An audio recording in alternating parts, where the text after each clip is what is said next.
News, सच जरूरी है। नमस्कार दर्शकों, आप देख रहे हैं MNS न्यूज टीवी और मैं हूं आपके साथ श्रद्धा तिवारी। तो आइए देखते हैं आज की खास खबर। विधानसभा में गूंजा Malu hit end run Nagpur Ramjhula मामला। मुंबई में जारी विधानसभा सत्र में शुक्रवार को विपक्ष के विधायक अनिल देशमुख ने रितु मालू समेत 4 हिट एंड रन के मामलों में पुलिस द्वारा बरती गई लापरवाहियों को लेकर सरकार पर कड़ी प्रहार किया। साथ ही गृह मंत्री फडणवीस से पीड़ितों से मिलने की अपील करते हुए सरकार की ओर से आर्थिक मदद की मांग की। आइए देखते हैं ये वीडियो। इथे सविस्तर पुण्याच्या घटनेच्या बाबतीत निवेदन दिलं। हिट अँड रनच्या घटना महाराष्ट्रामध्ये मोठ्या प्रमाणात घडतात। नागपूरमध्ये कल्पना आहे आपल्याला 4 घटना नागपूरमध्ये घडल्या। एका रितिका मालू ही रामझुला जो आहे तिथे त्या ठिकाणी घटना घडली अध्यक्षमध्ये। रात्री 1:30 वाजता रितिका मालूनी 2 तरुणांना तिथे उडवलं आणि त्यांचा तिथे मृत्यू झाला। याच्यामध्ये अध्यक्षमध्ये सर्वात महत्वाची गोष्ट म्हणजे यामध्ये ही घटना झाल्यानंतर 7 तासांनी तिथे सॅम्पल घेण्यात आलं अध्यक्षमध्ये। घटना 1:30 वाजताची, सॅम्पल घेतला सकाळी 7:30 वाजता। 7 तासानंतर सॅम्पल घेण्याची काय आवश्यकता होती? घ्यायचं ते सॅम्पल तर लगेच घ्यायला पाहिजे, 1 तास 2 तास दिवसानंतर। त्यानंतर ही घटना झाल्यानंतर त्या महिलेला, त्या तरुणीला घरी जाऊ दिलं। त्यानंतर तिचे वडील तिथे आल्यानंतर अध्यक्ष महोदय तिथला जो PI होता परशुराम भवळ, तिचे वडील आल्यानंतर गळाभेट झाली तिथं स्पॉटवर त्यांची, म्हणजे काही त्यांची जुनी ओळख असेल त्यांची गळाभेट झाली। त्या ठिकाणी त्या गाडीतलं जे दारूच्या बाटल्या होत्या ते फेकण्यात आल्या, तिथं डिस्ट्रक्शन ऑफ एव्हिडन्स झाला अध्यक्ष महोदय। अशा पद्धतीनं फॉरेन्सिक टीम त्या ठिकाणी आणली आणि बिना सुप्रतनाम्याची गाडी सोडली। या घटनेच्या बाबतीत गृहमंत्र्यांना माझी विनंती राहील की याची आपण अवश्य चौकशी करावी। ब्लड सॅम्पल 7 तासानंतर का घेण्यात आलं?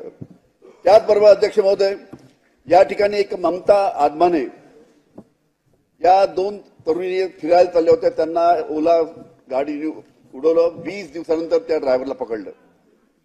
या ममता आदमानेवर तिथल्या पोलिसांनी फक्त नोटीस दिला। जो ड्रायव्हर 20 दिवसांनी पकडला त्याला फक्त नोटीस दिला आणि सोडून दिलं। मी जेव्हा पोलीस कमिशनरला भेटायला गेलो त्यांना सांगितलं तुम्ही फक्त नोटीस देऊन का सोडलं? त्याच्यानंतर त्याच्यावर सिरियस कलमा त्यांनी लावल्या। रुटीनमध्ये त्यांनी हे सर्व कारवाई करायला पाहिजे अध्यक्ष महोदय। त्याचबरोबर अध्यक्ष महोदय अजून तिसरी महत्वाची केस दिघोरी नाका येथे तिसरी हिट अँड रनची केस झाली अध्यक्ष महोदय। त्या ठिकाणी 3 मृत्युमुखी पडले, एक 4 वर्षाची मुलगी त्याच्यामध्ये मृत्युमुखी पडली अध्यक्ष महोदय। आणि यामध्ये जे आरोपी जे दारू पिऊन होते गाडी चालवणारे त्यांचं ब्लड सॅम्पल घेण्यात आलं अध्यक्ष महोदय। ब्लड सॅम्पल जे घेतलं ते 3 दिवसानंतर फॉरेन्सिक लॅबोरेटरीला पाठवण्यात आलं।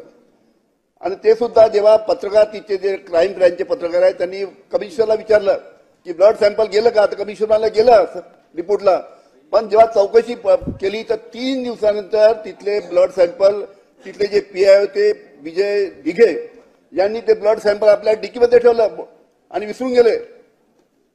आता अशा पद्धतीने गंभीर घटना असताना सुद्धा 3 त्यामध्ये मृत्युमुखी पडतात। एक लहान मुलगी 4 वर्षाची मृत्युमुखी पडते आणि PI तिथला ब्लड सॅम्पल आपल्या डिकीमध्ये ठेवतो 3 दिवस। अशा पद्धतीनं त्याला ठीक आहे सस्पेंड केलं, पण अशा पद्धतीने ज्या ठिकाणी अशा पद्धतीने कारवाई होते त्याच्यावर कडक कारवाई गृह खात्याने करायला पाहिजे अध्यक्ष महोदय। त्याचबरोबर 4थी घटना घडली पुरुषोत्तम पुट्टेवार, एक टाउन प्लॅनिंगची वरिष्ठ अधिकारी, तिने आपल्या सासऱ्याला त्यांना गाडी तिच्यावर तोडीने मारून टाकलं। अशा पद्धतीने अनेक घटना गृहमंत्री मध्ये आपल्या नागपूरला झालेल्या आहे। याच्यामध्ये माझी विनंती राहील की रामझुला प्रकरणामध्ये जे 2 आरोपी मृत्युमुखी पडले त्यांच्या घरी जे 2 व्यक्ती मृत्युमुखी पडले त्यांना मी भेटायला गेलो होतो।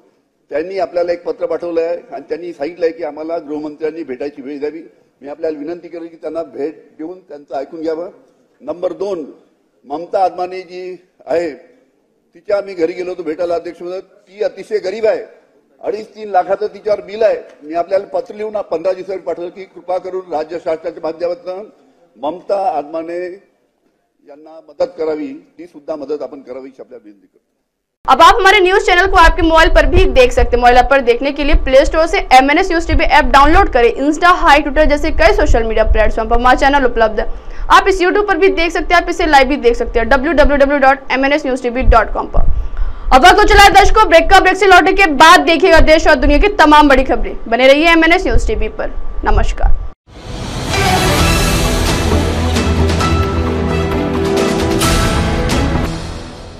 ये है एमएनएस न्यूज नेटवर्क और आप देख रहे हैं एमएनएस न्यूज।